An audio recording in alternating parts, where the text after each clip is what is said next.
আপনাদেরকে আমরা আগামী 24 ঘন্টা আলটিমেটাম দিচ্ছি। সাংবাদিকদের উপর হামলার ঘটনায় আপনাদেরকে অবশ্যই মামলা নিতে হবে।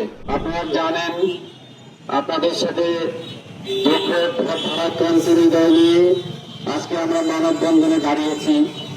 আপনারা জানেন, আমাদের 3 জন সহকর্মী ভাইকে অর্গানে হামলা চালানো হয়েছে। তাদেরকে মাটিতে পুঁতে রাখার হুমকি দেওয়া হয়েছে, পানিতে ছিটিয়ে মারার হুমকি দেওয়া হয়েছে। এটা অত্যন্ত ন্যাক্কারজনক, এটা অত্যন্ত দুঃখজনক।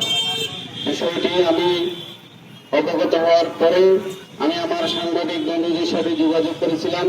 আমার আহত ইকবাল ভাইয়ের সাথে আমি যোগাযোগ করেছি। আমি ওনাদের কাছ থেকে বিস্তারিত জেনেছি। মাহমুদ ভাই যেটা বললেন, এখনো পর্যন্ত এই ঘটনায় মামলা হয়নি।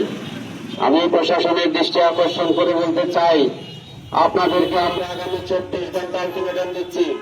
সাংবাদিকদের উপর হামলার ঘটনায় আপনাদেরকে অবশ্যই মামলা নিতে হবে। মামলা নিয়ে তদন্ত করব। এই অপরাধীদের ভালো কুকুরের বিরুদ্ধে আপনাকে ব্যবস্থা নিতে হবে। আমি সেই দাবিটুকু জানাচ্ছি। আমি আপনাদেরকে কথা দিয়ে যেতে চাই, কোন সাংবাদিক অনিরাপদ থাকবে না। চকরিয়া পেটুয়া একটি নিরাপদ নগরীতে পরিণত হবে ইনশাল্লাহ। কারণ হচ্ছে, আমাদের এই সন্তান, আমাদের এই মাননীয় এমপি জনাব সালাউদ্দিন আহমেদ, তিনি বাংলাদেশের স্বরাষ্ট্রমন্ত্রী। ওনার এলাকায় এইসব অত্যাচার অনাচার আর দ্বিতীয়বার সহ্য করা হবে না। সাংবাদিকদের উপরে হামলার বিষয়টি আমি ওনার জন্য অবহিত করেছি। উনি আজকেই ওসি সাহেবকে নির্দেশ দেবেন। ইনশাল্লাহ আশা করি এটার একটা সুরাহা আমরা অবশ্যই পাবো, সুবিচার ন্যায়াধিকার আমরা অবশ্যই পাবো। এরপর আমি সাংবাদিকদের যারা আহত হয়েছেন তাদের প্রতি সহযোগিতা জানাচ্ছি। আমি তাদের কাছে দুঃখ প্রকাশ করছি।